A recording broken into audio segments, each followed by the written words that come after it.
Unit and time. Chapter के नाम से ही समझ आता है कि मुझे इस चैप्टर में क्या करना है, एक तो यूनिट और डायमेंशन करनी है।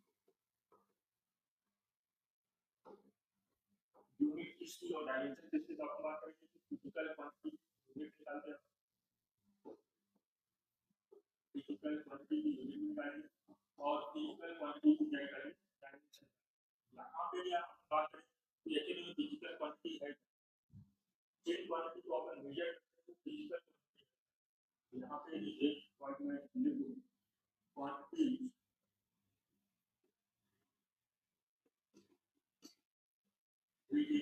which are measured। अब जैसे कौन सी क्वांटिटी मैं बात करूँ, जैसे लेंथ, लेंथ को अपन मेजर करते हैं अलग अलग स्केल से। तो यदि मीटर स्केल से मेजर करते हैं तो उसकी यूनिट होती है मीटर, वैसे सेम टाइम को मेजर करते हैं अपन और मास को मेजर करते हैं। तो ये सब क्वांटिटी इलेक्ट्रिक करंट हो गई। और ये जितनी भी फिजिकल क्वांटिटी है, जैसे टाइम को अपन सेकंड में मेजर करते हैं, मास को अपन केजी में मेजर करते हैं, वैसे इलेक्ट्रिक करंट को अपन मेजर करते हैं एम्पियर से। तो जितनी भी हमारे पास फिजिकल क्वांटिटी है उसके पास एक न्यूमेरिकल वैल्यू और उसके पास क्या होगी, एक यूनिट। तो एक पॉइंट में और लिख लेता हूँ कि फिजिकल क्वांटिटी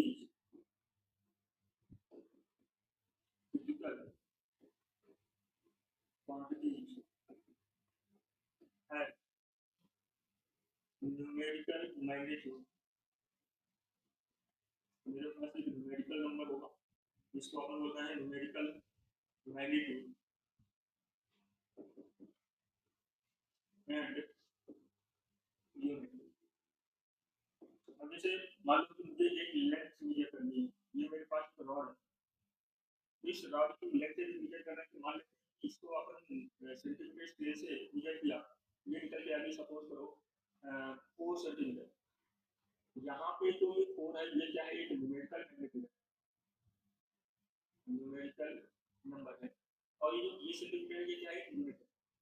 तो जितनी भी फिजिकल क्वांटिटी होगी ऐसी होगी, एक तो न्यूमेरिकल मैग्नीट्यूड होगा और उसके पास एक यूनिट होगी।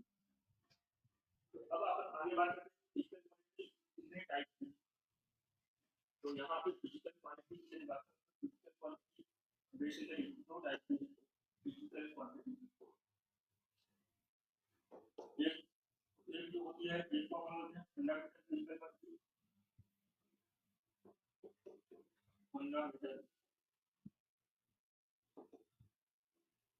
क्वांटिटी। एक हमारे पास जनरल क्वांटिटी।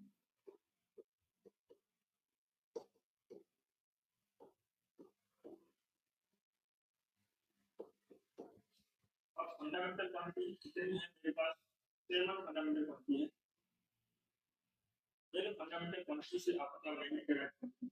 फंडामेंटल क्वांटिटी अपन ऐसा बोलते हैं कि वो कौन सी बेसिक क्वांटिटी है, जैसे अपन बोलते हैं कि वायु की सबसे छोटी यूनिट या बेसिक यूनिट की बात करें तो अपन बोलते हैं सेल। उसी प्रकार से ये फिजिकल क्वांटिटी की सबसे बेसिक यूनिट जो होती है वो क्या है, फंडामेंटल। ये कितनी है, 7। तो सबसे छोटी यूनिट है, सबसे छोटी क्वांटिटी है, उनको अपन बोलते हैं एक पहली क्वांटिटी है वो है मास। दूसरी बेसिक क्वांटिटी है length,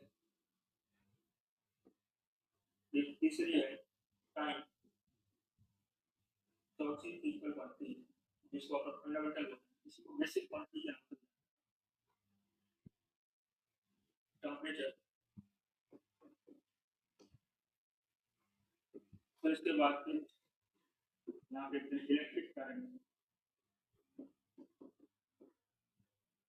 electric current 6 amount of substance, amount of substance. 7 number में हम लिखते हैं लुमिनस इंटेंसिटी, लुमिनस इंटेंसिटी।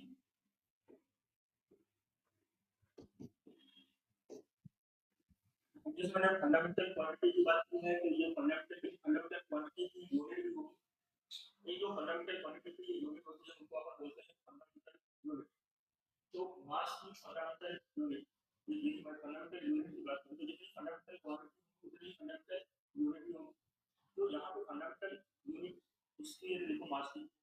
अपन इसको बोलते हैं केजी, यहाँ पे बोलते हैं मीटर, टाइम को बोलते हैं सेकंड फंडामेंटल यूनिट, और टेम्परेचर की क्या होगी, अपन बोलते हैं केल्विन।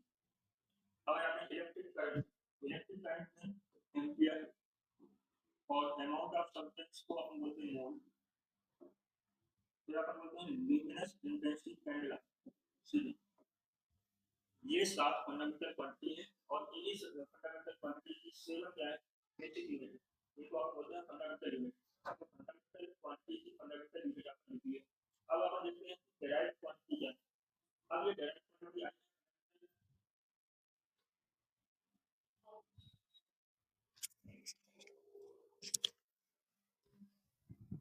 ये जो मेरे पास जो है डेराइव्ड क्वांटिटी की, ये जो डेराइव्ड क्वांटिटी बनी हुई है, ये फंडामेंटल क्वांटिटी से बनी हुई है। ये 7 फंडामेंटल क्वांटिटी में से कोई 2 क्वांटिटी अपन ले ले, 2 क्वांटिटी को मिला करके अपन एक डेराइव्ड क्वांटिटी बनाएंगे। हो सकता है 2 से अधिक क्वांटिटी अपन ले सकते हैं, तो 2 या 2 से ज्यादा क्वांटिटी जब अपन मिलाते हैं तो एक नई क्वांटिटी बनती है, जिसको अपन बोलते हैं डेराइव्ड क्वांटिटी। तो अब जैसे मैं बोलता हूँ कि एक एग्जाम्पल इसका लूँ, जैसे मैं बोलता हूँ एक स्पीड है, स्पीड बनी है डिस्टेंस अपॉन टाइम से, डिस्टेंस अपॉन टाइम। तो डिस्टेंस जो है मेरे पास, डिस्टेंस क्या है, एक डिस्टेंस को अपन मेजर करते हैं लेंथ से। तो एक फंडामेंटल एक ये फंडामेंटल यूनिट है, फंडामेंटल क्वांटिटी है, और टाइम एक फंडामेंटल क्वांटिटी है। तो 2 फंडामेंटल क्वांटिटी से मिलकर स्पीड बनी है। तो यहाँ पे जो मैं बात करूँ तो इसकी यूनिट की बात करूँ तो मीटर पर सेकंड। इस फंडामेंटल की यूनिट क्या हो जाएगी, मीटर, और टाइम की क्या हो जाएगी, सेकंड हो जाएगी। यहाँ पे एक फंडामेंटल ये हो गई, एक फंडामेंटल ये हो गई, तो 2 फंडामेंटल क्वांटिटी से मिलकर बनी है।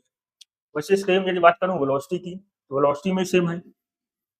वेलोसिटी की यदि बात करूँ तो वेलोसिटी होती है displacement upon time, displacement upon time. तो डिस्प्लेसमेंट भी अपन लेंथ से ही मेजर करते हैं, बट इन दोनों में फर्क इतना है कि जो डिस्टेंस होती है, डिस्टेंस क्या होती है, पाथ लेंथ होती है, और डिस्प्लेसमेंट होता है कि 2 पॉइंट्स के बीच की minimum length, minimum path length displacement कहलाती है। हालांकि मेजर तो दोनों को लेंथ से ही करने वाले हैं।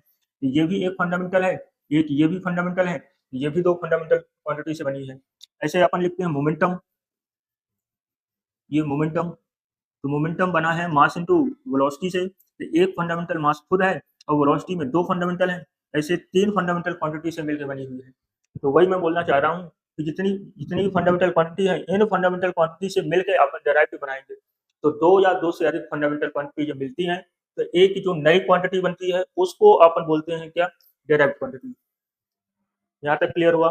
फिर इसके बाद आगे, तो अब जैसे अपन फंडामेंटल क्वांटिटी की यूनिट अपने को पता है, वैसे वैसे अपन डेराइव्ड क्वांटिटी की यूनिट अपन निकाल लेंगे। हालांकि ये वाला पार्ट आपको पता होना चाहिए, 7 फंडामेंटल क्वांटिटी आपको मालूम होनी चाहिए।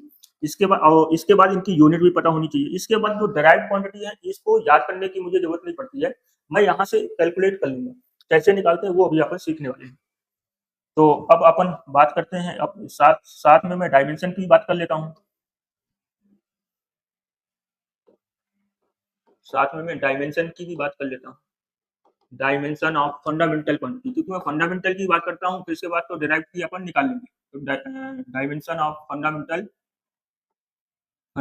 क्वांटिटी,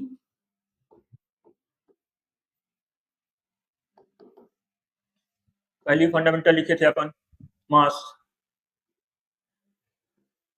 ये साइन होता है डायमेंशन का, और मास का डायमेंशन होता है कैपिटल एम। लेंथ का डायमेंशन होगा कैपिटल एल। थर्ड, टाइम का डायमेंशन होता है कैपिटल टी। ये जो 3 फंडामेंटल क्वांटिटी लिखी है, इनके डायमेंशन बहुत इंपॉर्टेंट है, क्योंकि ज्यादातर जो है फिजिक्स में ये 3 फंडामेंटल बहुत ज्यादा पूछे जाते हैं। अब इन तीनों का देखो खासियत क्या है, कि जो मास का डायमेंशन लिखे, जो पहला लेटर है, इनका जो पहला लेटर है वही क्या होता है, वही डायमेंशन होता है। जैसे इसका पहला लेटर एम है, ये एम आ गया। लेंथ का पहला लेटर एल है, तो एल आ गया। टाइम का पहला लेटर टी है, तो टी आ गया। वैसे अब आगे यदि इसके आगे जो लिख रहे हैं, अब इसके आगे जो 4 फंडामेंटल क्वांटिटी बची है, उनका डायमेंशन उनकी यूनिट होती है। अब जैसे मैं आगे लिखूं, टेम्परेचर की बात करूं, तो टेम्परेचर का पहला लेटर नहीं होता, क्योंकि पहला लेटर ऑलरेडी आ चुका है एक बार। तो यहाँ पे यदि बात करूं तो अब टेम्परेचर का फंडामेंटल सॉरी डायमेंशन क्या होगा कि या तो फिर अपन बोल सकते हैं इसको थीटा से भी अपन लिखेंगे तब भी चलेगा। अब अपन आगे बात करते हैं electric current. Electric current electric current की जो यूनिट होती है वो एम्पियर होती है, इसलिए इसका डायमेंशन फार्मूला कैपिटल ए से बना दिया गया और इसी को अपन लिख सकते हैं कैपिटल आई से भी। 6 number amount of substance. Amount of substance जो ये अमाउंट ऑफ सब्सटेंस है, ये इसका यदि अपन लिखें तो इसकी जो यूनिट होती है वो होती है मोल, इसलिए इसको अपन मोल से ही लिखते हैं। और एक और बच गई 7 नंबर। 7 नंबर कौन सी है? अपन लिखें लुमिनस इंटेंसिटी। लुमिनस इंटेंसिटी इसकी यदि अपन लिखते हैं तो ये इसकी यूनिट होती है कैंडेला CD। यही क्या बन जाता है? डायमेंशन फार्मूला बन जाता है। इसके अलावा जितनी भी क्वांटिटी है वो कैसी क्वांटिटी कहलाएंगी? वो क्वांटिटी कहलाएंगी डेराइव्ड क्वांटिटी। इसलिए अब अपन लिखने वाले हैं dimension formula of derived quantity. Formula of derived quantity.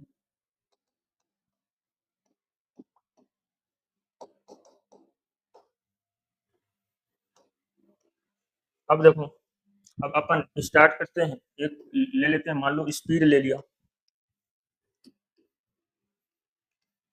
Speed का डायमेंशन फार्मूला निकालना है। स्पीड स्पीड किससे बनी है? Distance upon time. और डिस्टेंस का डायमेंशन, डिस्टेंस क्या लेंथ से मेजर करते हैं, इस वजह से इसका dimension formula capital L divided by T. इसको अपन लिख सकते हैं क्या? L T minus 1। और यदि मान लो यहाँ पे एम एम तो है नहीं, इसको ऐसे भी लिखते हैं अपन एम की पावर 0 एल और टी की पावर -1। ये भी है, ये दोनों एक ही बात है। अब जैसे अपन स्पीड का डायमेंशन फार्मूला लिखे वैसे अपन लिख सकते हैं किसका? वेलोसिटी का। क्योंकि वेलोसिटी में कोई फर्क नहीं है, वेलोसिटी का भी डायमेंशन फार्मूला यही होता है। ये सेम इसलिए है क्योंकि वेलोसिटी जब अपन लिखते हैं v equal to displacement upon time, तो डिस्प्लेसमेंट अपॉन टाइम, तो डिस्प्लेसमेंट का भी डायमेंशन फार्मूला कैपिटल एल होता है, टाइम का कैपिटल टी होता है, तो सेम सेम फार्मूला निकल के आता है। अब देखो आगे, अब जैसे मैं लिखा मोमेंटम, ये कौन सी मोमेंटम की बात कर रहे हैं अपन? Linear momentum. उसका फार्मूला होता है मास इनटू वेलोसिटी। अब देखो मास का कैपिटल एम, अभी वेलोसिटी का अपन निकाल लिए हैं कितना? L T minus 1। ये मेरे पास डायमेंशन फार्मूला हुआ। अब अपने को एक साथ करना है, यूनिट भी करनी है अपने को, यूनिट के साथ में डायमेंशन फार्मूला। एक बार अपन डायमेंशन फार्मूला निकाल लेंगे तो यूनिट निकालना बहुत आसान है। अब देखो कैसे निकालेंगे यूनिट। यदि मुझे निकालना है, जैसे इसकी यूनिट निकालना है तो इसकी यूनिट क्या बनेगी? ये बनेगी मीटर पर सेकंड। क्योंकि यहाँ पे देखूंगा तो ये लेंथ है, लेंथ की क्या होती है? मीटर होती है। टाइम की क्या होती है? सेकंड होती है। माइनस है इसका मतलब है नीचे लिखना है मुझे, डिवाइड में जाएगा वो। अब सेम यहाँ पे देखो मोमेंटम की लिखना है, तो मोमेंटम में देखो ये मास आ गया है, तो मास का कितना होता है? केजी। ये लेंथ आ गया तो मीटर, और टाइम आ गया डिवाइड बाई सेकंड, तो केजी मीटर पर सेकंड। इसलिए मोमेंटम की यूनिट क्या बोली जाती है? केजी मीटर पर सेकंड बोलते हैं अपन। ठीक है, तो यहाँ तक क्लियर हो गया होगा। ऐसे सेम जैसे अभी मैं दो क्वांटिटी का निकाला हूँ, वैसे अपन बाकी क्वांटिटी का सेम निकालेंगे, क्योंकि डिराइव क्वांटिटी नंबर में फिक्स नहीं है, इनफाइनाइट है। तो अब यदि दूसरी दूसरी कोई यूनिट ले लूँ, सॉरी कोई दूसरी अपन क्या फिजिकल क्वांटिटी ले लूँ। एक फिजिकल क्वांटिटी लेता हूँ, सपोज करो एसिलेशन।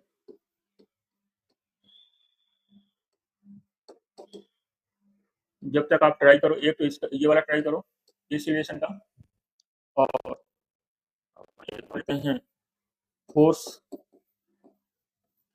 फोर्स का भी निकाल के दिखाओ। और अपन लिखते हैं फिफ्थ वर्क, और एक लिखते हैं अपन पावर।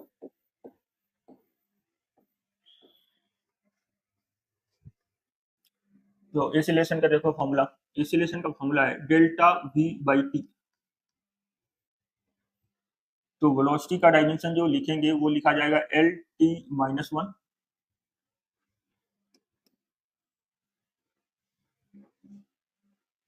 Divided by T. इसको अपन सॉल्व करेंगे तो ये बनेगा एल टी माइनस 2, या इसी को अपन लिख सकते हैं M zero L T minus 2। अब यदि यूनिट की बात करूं तो एसआई यूनिट, दो एसआई यूनिट भी होती है और सीजीएस यूनिट होती है। तो हम दोनों की बात करते हैं, एसआई यूनिट की भी और सीजीएस यूनिट की भी। तो अब यदि मैं एसआई यूनिट की बात करूं तो एसआई यूनिट को लिखने के लिए एक यहाँ पे थोड़ा सा समझ लो, जैसे एसआई यूनिट लिखना है मुझे और सीजीएस लिखना है। तो जैसे मैं बात कर रहा हूँ लेंथ की,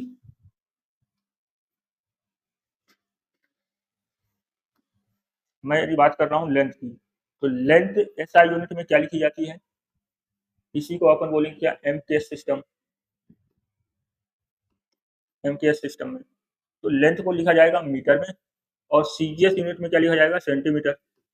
और मास को कैसे लिखेंगे अपन, मास को केजी लिखेंगे एसआई यूनिट में और सीजीएस में लिखेंगे ग्राम। वैसे लेंथ, मास और टाइम, तो टाइम का तो दोनों सेम होता है, सेकंड यहाँ पर भी और सेकंड यहाँ पर। अब सेम यहाँ पे यूज करना है अपने को। तो देखो अब यहाँ के लिए देखूं तो मास तो है नहीं, लेंथ है मीटर, टाइम है पर सेकंड स्क्वायर, ये आ गई एसआई यूनिट।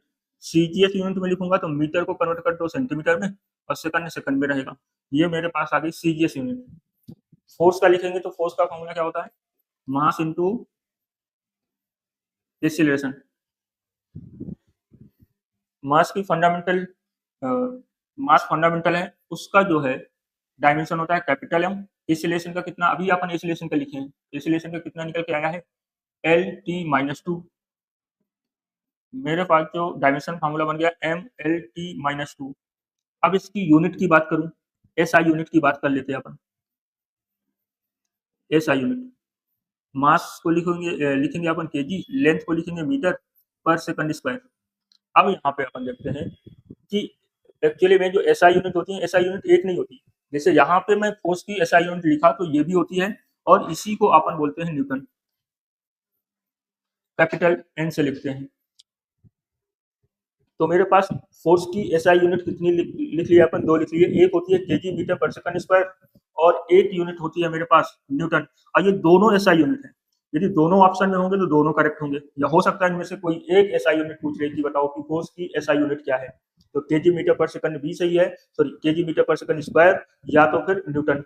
अब सीजीएस यूनिट की बात करूं तो सीजीएस यूनिट होगी मेरे पास, केजी को बदलो ग्राम में, फिर मीटर को सेंटीमीटर में और सेकंड में रहेगा। तो ये मेरे पास सीजीएस यूनिट बनी। और न्यूटन को अपन बोलते हैं क्या, डाइन। तो कुल मिला के ग्राम सेंटीमीटर पर सेकंड स्क्वायर को ही डाइन बोला जाता है। तो ये मेरे पास कौन सी यूनिट बन गई, सीजीएस यूनिट। तो कुल मिला के यहाँ पे अपने को चैप्टर का नाम भी वैसे ही है, डायमेंशन और यूनिट। तो अपन डायमेंशन तो निकाल ही रहे हैं, डायमेंशन निकालने के साथ साथ में अपने को क्या निकालना है, उसकी यूनिट निकालना है। अब यूनिट में से एसआई यूनिट भी निकालना है और सीजीएस यूनिट भी आपको निकालना आना चाहिए। तो ये जो टॉपिक है, ये टॉपिक हर चैप्टर में यूज होगा, क्योंकि अपन हर चैप्टर में नई नई फिजिकल क्वांटिटी पढ़ेंगे और उन फिजिकल क्वांटिटी की अपने को यूनिट और उसका डायमेंशन फॉर्मूला। अब आते हैं वर्क में। तो वर्क का फॉर्मूला होता है फोर्स इंटू डिस्प्लेसमेंट। अब फोर्स का यदि लिखे अपन, अभी फोर्स का अपन लिखे हैं dimension formula M L T minus 2, direct लिख लेते हैं अपन एम एल टी माइनस 2। अब डिस्प्लेसमेंट का कैपिटल एल, इसको यदि अपन देखें तो M L two T minus 2। अब यदि एसआई यूनिट की बात करूं, एसआई यूनिट, एसआई यूनिट इसकी क्या होगी, केजी मीटर स्क्वायर पर सेकंड स्क्वायर। इसी को ही अपन बोल देते हैं क्या, जूल। ये जो अपन बाद में लिख रहे हैं, जैसे यहाँ पे लिखे थे अपन न्यूटन, तो ये कुल मिला के क्या है कि ये साइंटिस्ट के नाम से यूनिट आई है। ये तो एक्चुअली में जो अपन निकालते हैं फंडामेंटल यूनिट, जैसे फंडामेंटल के तरीके से निकालते हैं, उस हिसाब से केजी मीटर पर सेकंड स्क्वायर होती है।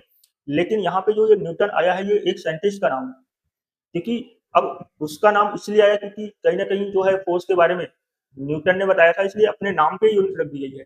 वैसे वर्क की यूनिट की बात करूं तो वर्क वर्क हो या एनर्जी हो, क्योंकि वर्क भी एक टाइप की क्या है, एनर्जी है। इस वजह से अपन बोलते हैं कि एनर्जी का भी डायमेंशन फॉर्मूला यही निकल के आता है, कोई सी भी एनर्जी हो।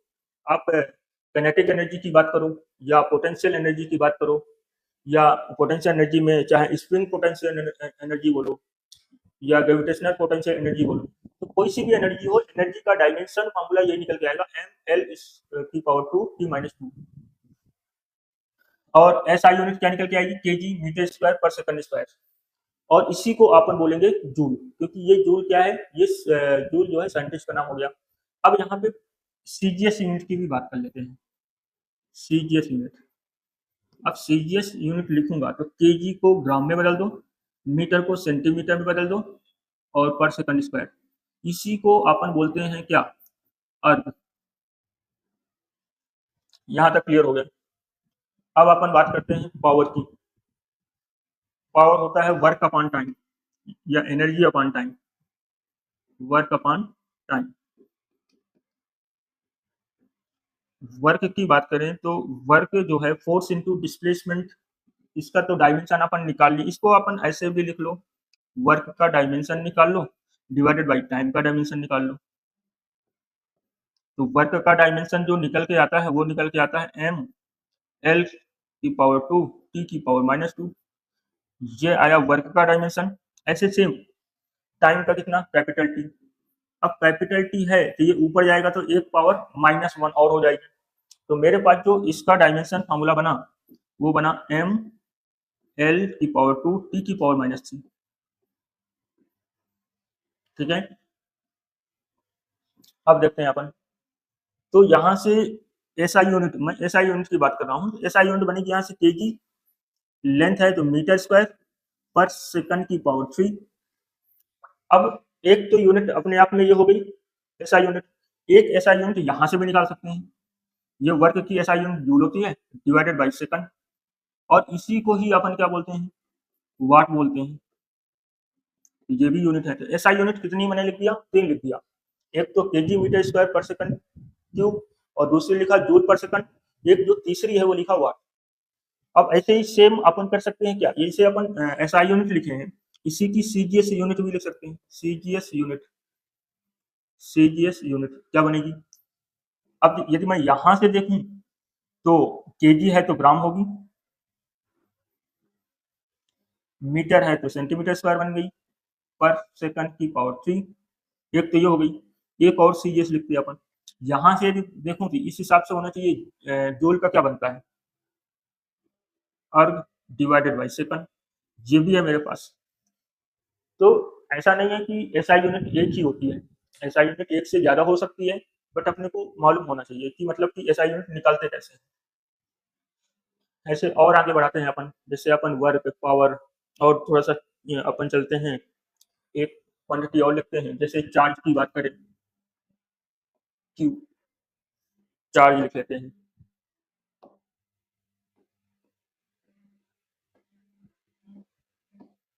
अब चार्ज का फॉर्मूला क्या होगा, आई इंटू टी। अब ये करंट है तो इसका करंट का क्या होगा, एम्पियर। टाइम का क्या होगा, कैपिटल टी। या तो आप ऐसा लिख लो, या तो आप लिख सकते हो एम्पियर की जगह आई भी लिख सकते हो, कैपिटल टी, ये भी चलेगा। इसकी यदि यूनिट की बात करूं तो ये एम्पियर बना इंटू सेकंड बना, इसी को ही क्या बोलेंगे, कूलॉम। आगे अब वोल्टेज, पोटेंशियल,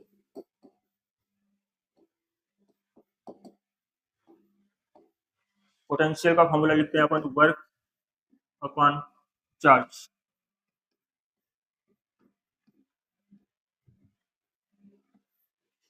तो वर्क का डायमेंशन फॉर्मूला एम एल की पावर 2 टी की पावर -2, ये तो वर्क हो गया। चार्ज का अभी अपन लिखे हैं ए इंटू टी। अब यहाँ से सॉल्व करें तो ये एम की पावर 1 एल की पावर 2 टी की पावर -3 बन जाएगा, ये ए ऊपर जाएगा तो ए की पावर -1 हो जाएगा। अब इसकी भी यूनिट लिख सकते हैं, अब देखो इसकी यदि यूनिट लिखें तो एक यूनिट है केजी मीटर स्क्वायर, मैं एसआई यूनिट लिखूंगा, और टाइम का सेकंड की पावर 3 एम्पियर की पावर 1, और इसी को ही अपन क्या बोल देते हैं, इसी को बोलते हैं वोल्ट। अब यहाँ से यूनिट एसआई यूनिट लिखने की कोशिश करें तो वर्क की क्या है जूल, और डिवाइडेड बाई चार्ज की क्या है कूलॉम। तो मैं तीन एसआई यूनिट लिख दिया, किसकी, पोटेंशियल की, पोटेंशियल की 3 एसआई यूनिट लिख दी। अब अपन आगे देखें, एक अपन सर्किट में ये पढ़ते हैं, अपन रेजिस्टेंस पढ़ते हैं, रेजिस्टेंस। अब रेजिस्टेंस जो आर लिखा जाता है वो लिखा जाता है वी डिवाइडेड बाई आई, मतलब वी क्या है, पोटेंशियल है, एक्चुअली में उसको पोटेंशियल डिफरेंस बोलते हैं। तो ये वी, अब वी का अपन लिखे हैं कितना, एम एल की पावर 2 टी की पावर -3 ए की पावर -1 डिवाइडेड बाई ए। अब इसको सॉल्व करें तो एम एल की पावर 2 टी की पावर -3 ए की पावर -2, और इसकी यदि यूनिट लिखें तो ये केजी मीटर स्क्वायर, यहाँ से पर सेकंड की पावर 3, यहाँ से एम्पियर की पावर 2, इसी को अपन क्या बोल देंगे, इसी को अपन बोलते हैं, अब यदि यहाँ से लिखें तो वोल्ट डिवाइडेड बाई एम्पियर, और इसी को अपन क्या बोलते हैं, अपन ओम बोलते हैं, जिसका सिंबल होता है ऐसा। तो ऐसे बहुत सारी फिजिकल क्वांटिटी हैं जो जैसे जैसे आगे चैप्टर पढ़ेंगे वैसे वैसे फिजिकल क्वांटिटी आती रहेंगी, उसकी अपन यूनिट भी निकालेंगे और उसके डायमेंशन भी निकालेंगे। तो ये वाला टॉपिक जो है ना, ये टॉपिक हर चैप्टर में निकल के आएगा। हर चैप्टर में आपको ये निकालने की जरूरत पड़ती है कि यूनिट क्या है और उसका डायमेंशन फॉर्मूला क्या है। आगे चलो एक मैं एग्जांपल लेता हूँ। हम लोगों ने 9th क्लास में ऐसा पढ़ा होगा कि 2 मास रखे हुए हैं r डिस्टेंस पे, एक का मास है m1, एक का मास है m2, इन दोनों में फोर्स लग रहा होगा, उस फोर्स का नाम क्या है, ग्रेविटेशनल फोर्स। तो ग्रेविटेशनल फोर्स अपन पढ़े हैं, वो निकल के आता है g m1 into m2 divided by r square. ये इसको बोलते हैं यूनिवर्सल कांस्टेंट। इस यूनिवर्सल कांस्टेंट का डायमेंशन अपने को निकालना है। फोर्स पता है, m1 पता है, मास है m2 पता है, मास है r क्या है, distance between both the particles. तो कैपिटल G का यदि मुझे डायमेंशन निकालना है तो पहले कैपिटल G लिख लेते हैं। कैपिटल G कितना बनेगा, F R square divided by m1 into m2। अब यहाँ से देखो, अब एक एक पॉइंट दिमाग में रखना है, एक एक्चुअली में अपन, एक होता है न्यूमेरिकल कांस्टेंट, न्यूमेरिकल कांस्टेंट या न्यूमेरिकल वैल्यू जितनी भी होती है वो डायमेंशनलेस होती है। न्यूमेरिकल्स नंबर जैसे 10, 20, 30, ये क्या है, डायमेंशनलेस है। ये क्या है, डायमेंशनलेस है, m की पावर 0, l की पावर 0, t की पावर 0, इसको अपन बोलते हैं डायमेंशनलेस।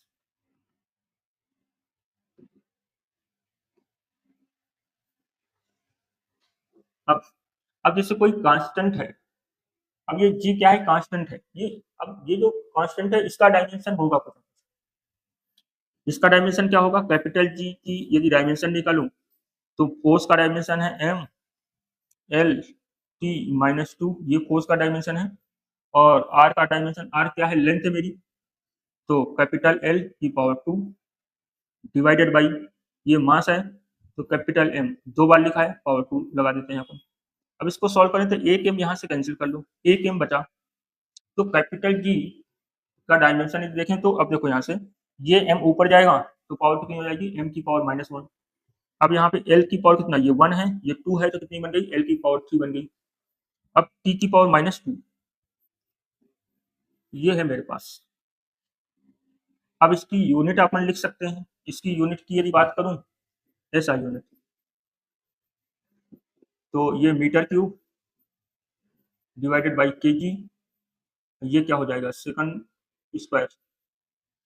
इसी को देखो क्या बोल सकते हैं अपन, और अंग लिखता हूँ, यहाँ से देखो तो ये क्या लिखा हुआ है, newton metre square divided by KG square, ये भी लिख सकता हूँ newton metre square divided by KG square. तो ये भी है मेरे पास यूनिट, ठीक है। तो ये भी ऐसा यूनिट है और ये वाली भी ऐसा यूनिट है। तो ऐसे करके अपन किसी का भी निकाल सकते हैं। यहाँ तक क्लियर हो चुका होगा। अब मुझे लगता है कि कोई सी भी फिजिकल क्वांटिटी दी जाए, हाँ, बट उसका फॉर्मूला आपको मालूम होना चाहिए। यदि उसका फॉर्मूला आपको पता है तो फिर बहुत आसानी से अपन डायमेंशन फॉर्मूला भी लिख सकते हैं और उसकी यूनिट भी लिख सकते हैं। यदि कोई सीजीएस यूनिट की बात करता है तो वो भी कर सकते हैं अपन, कोई ऐसा यूनिट की बात करता है तो वो भी कर सकते हैं। जैसे अब जैसे यहाँ पे है, यहाँ पे अपन सीजीएस यूनिट भी लिख सकते हैं। और सीजीएस यूनिट कैसे लिखेंगे? अब सिंपल है, ये मीटर है तो मीटर को सेंटीमीटर में कन्वर्ट कर दो, ये बना। अब यहाँ पे सेम केजी है, केजी को ग्राम में कन्वर्ट कर दो। अब सेकंड सेकंड में रहता है। अब यदि यहाँ पे बात करूं तो न्यूटन को सीजीएस में क्या लिखते हैं? डाइन लिखते हैं, और मीटर को क्या लिखते हैं? सेंटीमीटर लिखते हैं, और केजी को ग्राम लिखते हैं। तो ये बन गई। तो कुल मिला के बोलने का मतलब मेरा ये है कि एसआई यूनिट आपको पता है तो सीजीएस भी आपको पता है। यदि एसआई यूनिट आप लिख चुके हो तो सीजीएस में कन्वर्जन आसान है। तो थोड़ा सा मैं इसके बारे में और थोड़ा सा बता देता हूँ कि एक्चुअली में इसका कन्वर्जन अपन कैसे कर सकते हैं। कोई भी एसआई यूनिट लिखी है और उस एसआई यूनिट को सीजीएस में कन्वर्ट करें वैल्यू के साथ, तो वैल्यू कैसे निकालेंगे? देखो, जैसे मैं अभी बात कर रहा हूँ फोर्स की। फोर्स की एसआई यूनिट न्यूटन होती है। क्या होती है? न्यूटन होती है। या न्यूटन बोल दो, या तो फिर अपन बोलते हैं केजी मीटर पर सेकंड स्क्वायर, ये भी चलेगा। और इसकी सीजीएस यूनिट क्या होती है? डाइन बोल दो, या तो फिर ग्राम सेंटीमीटर पर सेकंड स्क्वायर बोल दो। अब इसमें कन्वर्जन देखो कि एक न्यूटन में कितने डाइन बनते हैं, कितने डाइन बनते हैं, ये मुझे कन्वर्ट करना है। बहुत सिंपल है कन्वर्ट करना। क्यों? क्योंकि न्यूटन को लिखते क्या है? न्यूटन को लिखते हैं केजी मीटर पर सेकंड स्क्वायर, और डाइन को क्या लिखते हैं? डाइन को लिखते हैं ग्राम सेंटीमीटर पर सेकंड। कुल मिला के अपन को कन्वर्जन करना है केजी को ग्राम में, मीटर को सेंटीमीटर में। सेकंड अपने आप में सेकंड तो है ही, इसका कन्वर्जन नहीं होना। तो अब यहां से यदि मैं देखूं तो 1 kg मीटर पर सेकंड स्क्वायर को अपन कन्वर्ट करते हैं, केजी को कन्वर्ट किया ग्राम में तो 1 kg में कितने ग्राम बनेंगे? 1000। 1 मीटर में कितने सेंटीमीटर? 100। तो ये किसमें कन्वर्ट हो गया?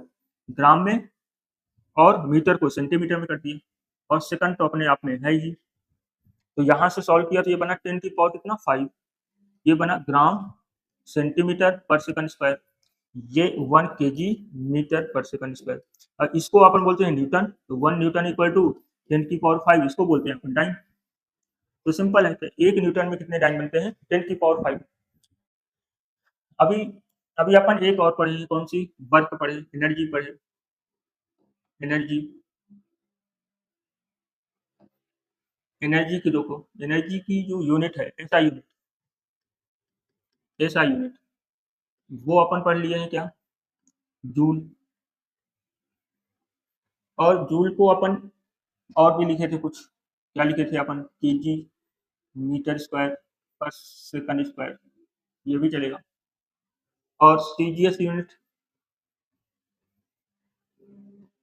अपन पढ़े थे अर्ग। या तो अपन बोल सकते हैं केजी को, एक केजी को ग्राम में कन्वर्ट कर लिया, मीटर को सेंटीमीटर में कन्वर्ट कर लिया, सेकंड सेकंड में ही, ये भी लिख सकते हैं। तो यहाँ पर भी कन्वर्जन अपन कर सकते हैं कि एक जूल में कितने अर्ग होते हैं। अब देखो, जूल को पहले इस फॉर्म में लिख लो तो फिर कन्वर्जन आसान हो जाएगा। केजी मीटर स्क्वायर पर सेकंड स्क्वायर,